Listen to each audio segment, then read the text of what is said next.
Perception क्या है कि पाकिस्तान डिफ़ॉल्ट होने वाला है।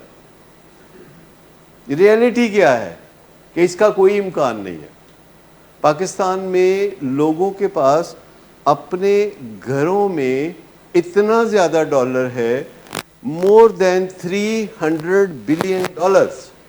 कल आप मुझे क्या बता रहे थे किसी बंदे के बारे में कि उसने घर से कितने डॉलर निकाले थे? किसी बंदे ने 30 मिलियन डॉलर्स घर से निकाले एक दिन, और उसने कोई ज़मीन खरीदनी थी और उसके कुल डॉलर्स में से ये 30 मिलियन डॉलर जो थे वो उसने निकाले थे कि यार है रुपए करा ले आओ, मैं कुछ मूंगफली लेनी है, कुछ चीज़ें लेनी है, लोग आटा शाटा लेना है, तो चलो ऐसे ठीक, ज़मीन लेनी थी कोई।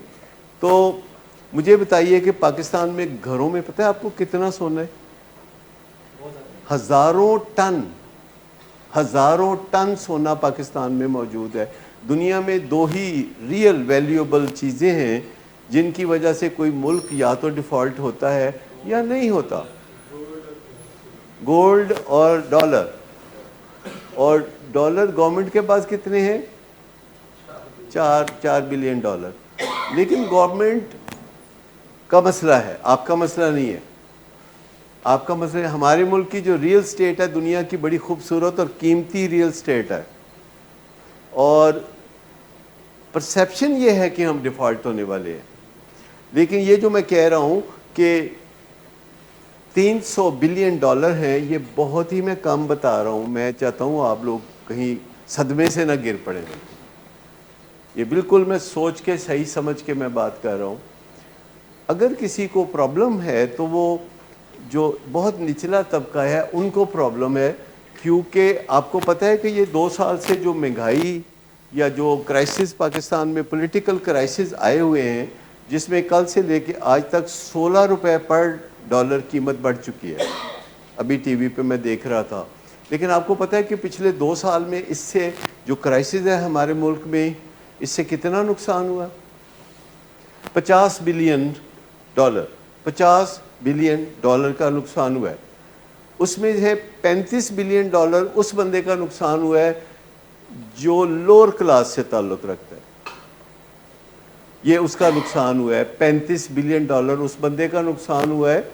तो पता नहीं आटा किस भाव विकता है? उन्हें पता है? तुम एक दिन डिस्कस किया सी, कोई आपको बता सकता है कि आटा किस भाव है? अभी 3400 रुपये का 20 किलो की बोरी है। ठीक, तो वो जो बंदा है 35 बिलियन डॉलर जिसका नुकसान हुआ है, वो लोअर क्लास से ताल्लुक़ रखता है। और रोज़ आज डॉलर की कीमत बढ़ी है तो किसका नुकसान हुआ और किसका फ़ायदा हुआ? जिनके पास घर पे डॉलर पड़े।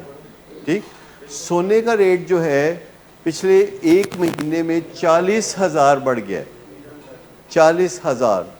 2 लाख रुपए का तोला था, अब 2,40,000 रुपए का तोला है।